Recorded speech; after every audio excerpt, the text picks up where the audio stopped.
Hello, मैं Siddharth Rao, assistant professor political science, government NMPG college Hanumangarh से आप सभी का स्वागत है इस ऑनलाइन क्लास में। आज का हमारा जो विषय है, टॉपिक है, वह बीए प्रथम वर्ष यानी फर्स्ट ईयर पॉलिटिकल साइंस के प्रथम प्रश्न पत्र से संबंधित है।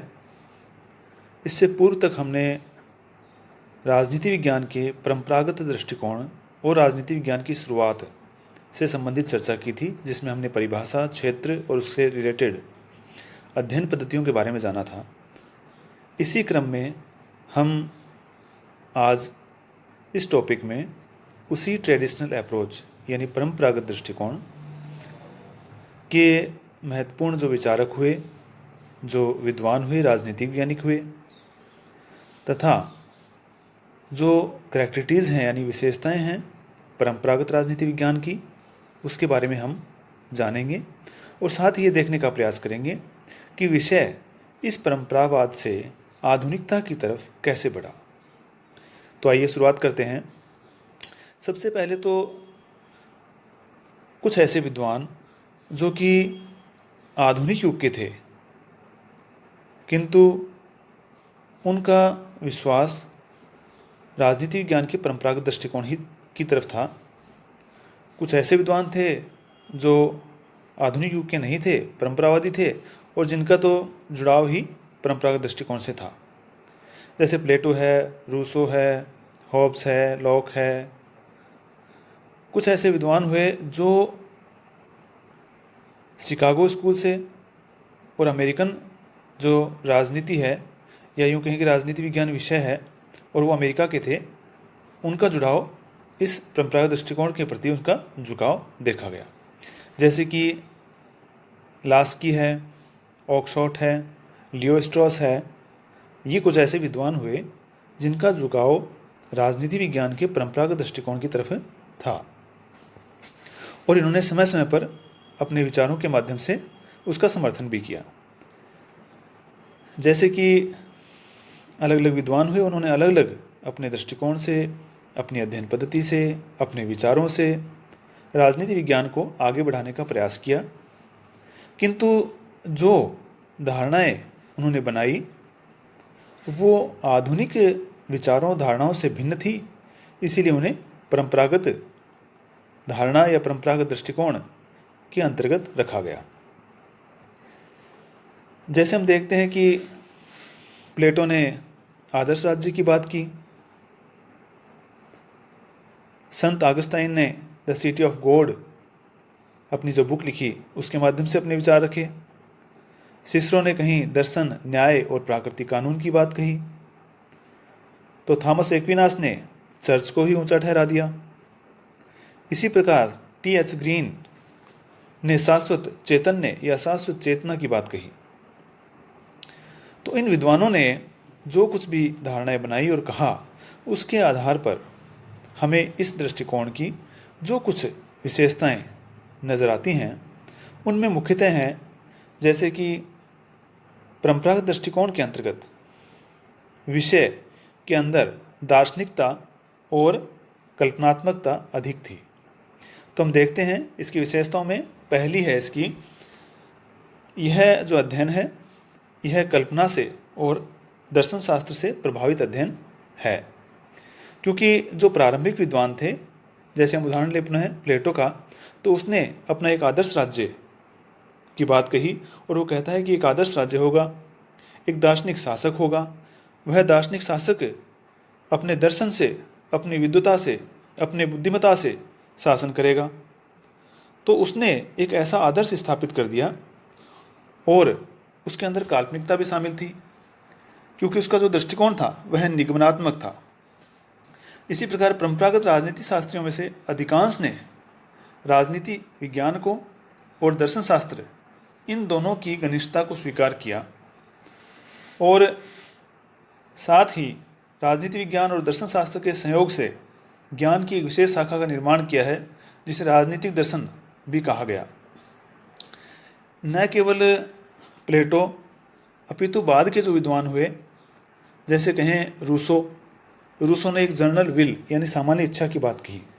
वह सामान्य इच्छा ऐसे तो कहीं नज़र नहीं आती, लेकिन वह उसकी एक कल्पना थी जिसके आधार पर उसने सामान्य इच्छा यानी जनरल विल को सबसे ऊंचा माना। ठीक वैसे ही जैसे प्लेटो ने एक दार्शनिक शासक को माना था। इसी प्रकार हीगल ने विश्व आत्मा की बात कही और राजा को सर्वोपरि स्थान दिया, जो कि उस ईश्वरीय शक्ति का प्रतिनिधि था।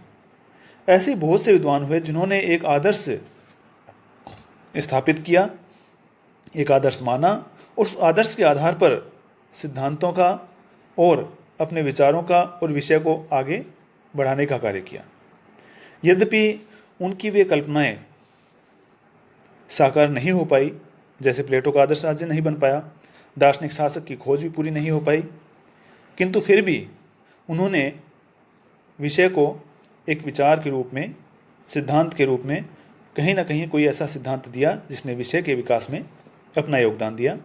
इसलिए ये माना जाता है कि परंपरागत दृष्टिकोण में कल्पनात्मकता अधिक है, वह दर्शन शास्त्र से प्रभावित है। इसी प्रकार परंपरागत दृष्टिकोण जो है वो उसमें अपरिष्कृत अध्ययन पद्धतियाँ हैं या परंपरागत अध्ययन पद्धतियाँ हैं, ऐसा माना जाता है।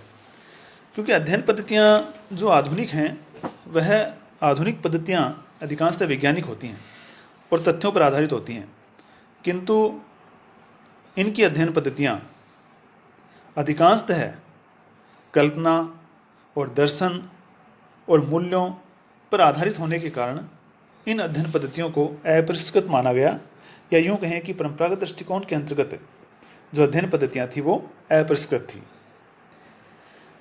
इन अध्ययन पद्धतियों में मुख्य रूप से दार्शनिक पद्धति, नीतिशास्त्रीय पद्धति,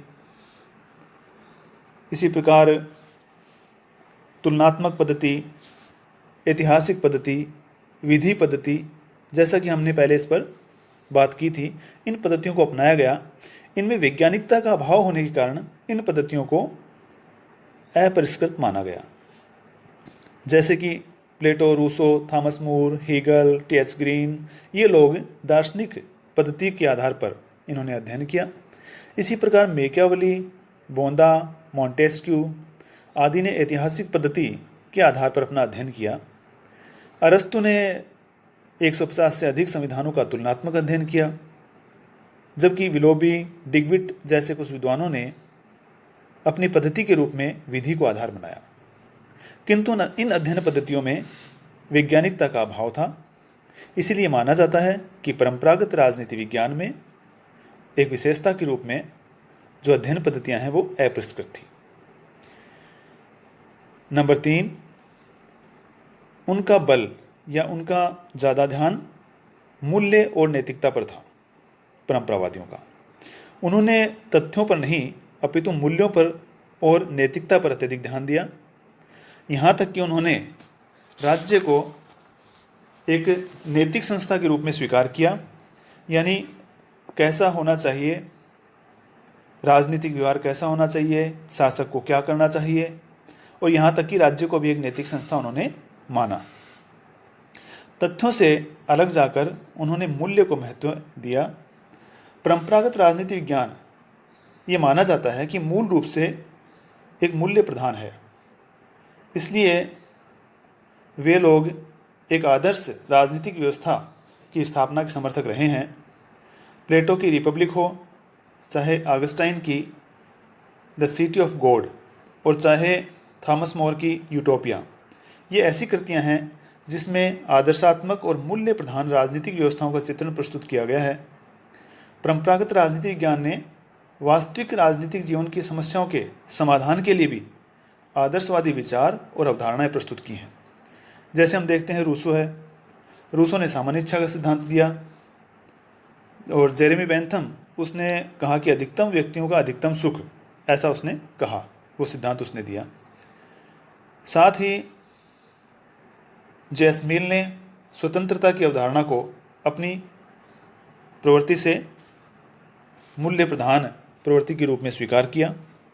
तो ये जो विचारक रहे परंपरागत, उन्होंने कहीं ना कहीं फैक्ट्स की यानी तथ्यों की अवहेलना की है और अपने अध्ययन में, अपनी कृतियों में मूल्य एवं नैतिकता को सर्वोपरि मानते हुए अपने सिद्धांतों को बनाया है, अपने आदर्श स्थापित किए हैं। इसलिए माना जाता है कि परंपरागत दृष्टिकोण अधिकांशतः मूल्य एवं नैतिकता पर बल देता है। नंबर 4, परंपरागत दृष्टिकोण में कानूनी, औपचारिक और संस्थागत अध्ययन पर ज़्यादा जोर दिया गया है। कहने का मतलब है कि वो व्यवहारिकता से अधिक औपचारिकता पर बल देते हैं और संस्थागत अध्ययन को महत्वपूर्ण मानते हैं। इससे तात्पर्य है कि जैसे कि उन्होंने राज्य को राज्य के रूप में, सरकार के रूप में अथवा राज्य और सरकार के रूप में और कानून के रूप में, केवल इतना ही वे उसे देख पाए और कुछ अधिकांशतः आगे जाकर के 3-4 बातों को इन्होंने और शामिल किया, लेकिन फिर भी इनका अध्ययन उतना व्यापक नहीं बन पड़ा जितना कि आधुनिक राजनीति वैज्ञानिकों का आगे जाकर हुआ। इसीलिए इनके अध्ययन में ये देखा गया कि इनका अध्ययन कानूनी है, औपचारिक है और संस्थागत है। यानी जो संस्थाएं राज्य को चला रही है केवल उनके अध्ययन तक ये सीमित रह गए। ऊपरी तौर पर केवल ऐसी संस्थाएं जो नज़र आती थी कि शासन चला रही हैं, उनके बारे में इन्होंने अपने विचार और सिद्धांत बनाए और उसी को राज्य और राजनीति विज्ञान से संबंधित माना। नंबर 5, राज्य को वे एक नैतिक संस्था के रूप में देखते हैं। उन्होंने माना कि राज्य एक नैतिक संस्था है जो कि भलाई के लिए, अच्छा करने के लिए, व्यक्ति के जीवन को सुंदर बनाने के लिए है। इससे अधिक का विचार वे नहीं कर पाए। वो क्या है और वास्तविकता क्या है, धरातल पर क्या चल रहा है, इसको वो नहीं देख पाए। और उन्होंने, जैसा कि हमने पूर्व में कई विद्वानों की बात की, उन्होंने भी इस नैतिकता को मानते हुए भी राज्य कैसा होना चाहिए वे इस पर ही बात करते रहे। राज्य कैसा था उस पर वो ध्यान नहीं दे पाए। इसीलिए शायद इनका अध्ययन आधुनिक राजनीति विज्ञान की तरह अधिक व्यवहारिक नहीं बन पाया, क्योंकि उन्होंने नैतिक संस्था मानते हुए जो कुछ सिद्धांत देने थे, जो विचार रखने थे, जैसे आदर्श राज्य, दार्शनिक शासक, द सिटी ऑफ गॉड, शाश्वत चैतन्य, विश्व आत्मा, ऐसी बातों के आधार पर एक नैतिक उच्च स्तर का राज्य बनाने का प्रयास किया। इसलिए माना जाता है कि उन्होंने एक नैतिक राज्य के रूप में अपनी कल्पनाओं को आगे बढ़ाया। नंबर 6 ये है कि उनके जो अध्ययन थे वो अध्ययन बड़े संकुचित माने गए। संकुचित से तात्पर्य है कि उनके अध्ययनों में व्यापकता नहीं थी, क्योंकि आधुनिक राजनीति विज्ञान की तुलना में अगर हम देखें तो परंपरागत राजनीति विज्ञान अपने अध्ययन क्षेत्र और दृष्टि से तुलनात्मक रूप से संकुचित भी था और सीमित भी था। इसमें मुख्यतः पाश्चात्य जगत के जो संविधान थे, जो सरकारें थी, केवल उनका अध्ययन किया गया। शेष विश्व में जो विकासशील, अविकसित और पिछड़े हुए देश थे, उनकी शासन व्यवस्थाओं की तरफ उसका ध्यान नहीं था। उन्होंने ऊपरी तौर पर केवल पाश्चात्य जगत की राजनीतिक व्यवस्थाओं का अध्ययन किया और अपने निष्कर्ष निकालने का प्रयास किया। इस प्रकार हम देखें तो इसने पाश्चात्य जगत के अंदर जो उस समय मौजूद साम्यवादी शासन व्यवस्थाएं और विकासशील देश, जैसे हम कहेंगे लैटिन अमेरिका, एशियाई देश, अफ्रीकी देश, विभिन्न शासनिक व्यवस्थाओं का जो अध्ययन था उस पर वो पर्याप्त ध्यान नहीं दे पाए। इसी कारण इनके अध्ययन को संकुचित माना गया। इन्होंने पश्चिमी जगत के उदारवादी संविधान और शासनों का भी प्राय जो अध्ययन किया वो अध्ययन भी व्यवहारिक नहीं था, क्योंकि उनका अध्ययन भी उन्होंने केवल सिद्धांतिक और आदर्शवादी अध्ययन ही वो प्रस्तुत कर पाए। ऐसा नहीं था कि पाश्चात्य जगत का अध्ययन भी उन्होंने कोई व्यवहारिक तरीके से किया हो। वहाँ पर भी उनका अध्ययन सिद्धांतिक, आदर्शवादी और काल्पनिक ही सिद्ध हुआ। इसलिए जो निष्कर्ष आए वो भी उसके अनुरूप ही थे।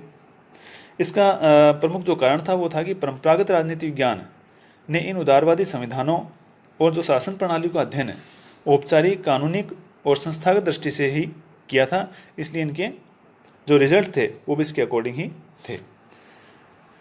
अगली विशेषता जो है वो है अध्ययन विषय जो था, इनका अध्ययन विषय में इनकी निरंतरता थी। ये ज़रूर देखा गया, क्योंकि परंपरागत राजनीति विज्ञान के अध्ययन क्षेत्र में जो परिवर्तन हुए बड़े ही लिमिटेड थे, बहुत ही सीमित थे। इसी कारण इनके अध्ययन क्षेत्र में निरंतरता और आपसी सहमति जो है बनी रही।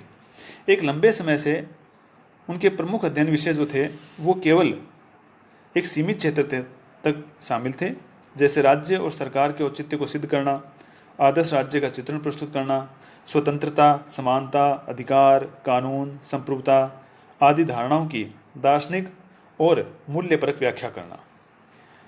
इस कारण से उनमें निरंतरता देखी जा सकती है, क्योंकि क्षेत्र बड़ा सीमित था और उसमें कहीं अधिक विवाद होने की संभावना नहीं थी। साथ ही इनके जो अध्ययन थे परंपरावादियों के, वो अध्ययन वस्तुनिष्ठ नहीं थे। कहने का मतलब उनके अध्ययन व्यक्तिनिष्ठ अध्ययन थे। परंपरागत राजनीति विज्ञान और राजनीतिक सिद्धांत की जो अवधारणाएं, मान्यताएं हैं, इसके प्रतिपादकों के व्यक्तिगत अनुभव और दृष्टिकोण से ये लोग प्रभावित रहे हैं। परंपरागत राजनीति विज्ञान का अध्ययन व्यक्तिनिष्ठ, या यूँ कहें कि व्यक्ति को ध्यान में रखते हुए सत्य को प्रस्तुत करता है। जैसे हम देखते हैं हॉब्स है, लॉक है, रूसो है, तीनों ने मानव स्वभाव पर अपने विचार प्रस्तुत किए। उनकी व्याख्या अपने व्यक्तिगत दृष्टिकोण से की। इसका परिणाम ये हुआ कि मानव स्वभाव और इस पर आधारित राजनीतिक समझौते का समस्त विवरण व्यक्तिनिष्ठ अध्ययन की श्रेणी में शामिल हो गया और इसमें उन्होंने तथ्यों की अवहेलना की।